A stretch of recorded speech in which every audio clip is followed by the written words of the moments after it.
The one vision that I had, retrospectively realizing that they knew that they were taking pictures of the people in the car, was one of these photographers that wedged himself between the wall of the car and the car, literally bent down at the waist onto the windshield with his camera and was shooting directly in the car. And as we saw all this going on, and we're passing now, it's the accident happened shortly after they entered the tunnel, so we're about to exit. And I couldn't take my eyes off of it because I couldn't imagine what was going on, and I saw a body. And I turned to my husband, I said, oh my God, there's a body of a woman slumped over in the car, and she looks like she's dead. And by the time my husband turned around to look, we were out of the tunnel. And I was so sick and disturbed that by the time we got back to the hotel and up in the room, and my son also, that was a very sorry situation to have to try to explain to our son when he asked us, why were they taking pictures if there was somebody in the car? Why weren't they helping? So you actually saw the body, or the last moments of the mortal life of Princess Diana?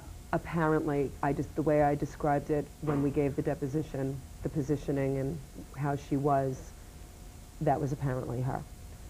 It wasn't until the next day that we found out that there was her body and 3 other bodies in the car. And I have to tell you, it was traumatic, beyond explanation. You really can't think that that's real. Because if you could imagine how you and everybody here had to have felt when you heard the news, I don't know if you can really understand what that did to us, to think that the night before, that's what we had seen. It's still very hard on us.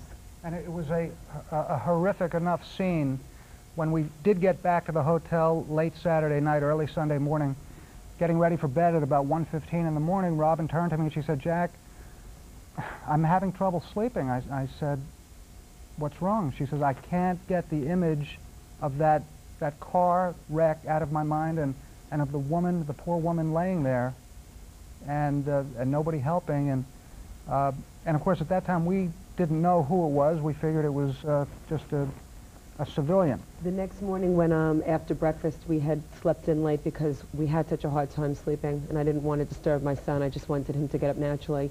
After breakfast, I wanted to talk to the concierge, and I told my husband to take my son Brandon up to the room, and I wanted to complain about our driver who nearly got us killed. And I don't know if this is all French taxi drivers or French drivers, I can't say. It was the one time we were in a cab. He really almost got us killed the way he was driving. So I wanted to let the concierge know that we had a maniac driver who nearly got us killed, and we saw this terrible accident, and this woman looked like she was dead, and does he know in the future for the remainder of our trip where we can get a driver that's like a certified driver. And he had stopped me and started to ask me more about this accident, and as I started telling him, he said to me, Madame, didn't you hear who was in the car? And I had to think for a second. Here I'm in another country, and I just left my husband and my son, so I know, what is he trying to tell me? Who would I know that he would know in another country?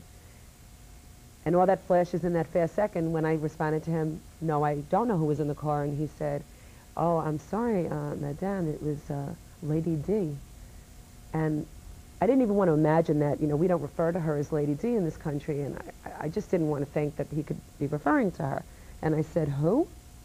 And he said, Madame, it was the Princess Diana, the Lady Diana. And I was so sick that my knees buckled. I mean, I just couldn't believe that because it was traumatic.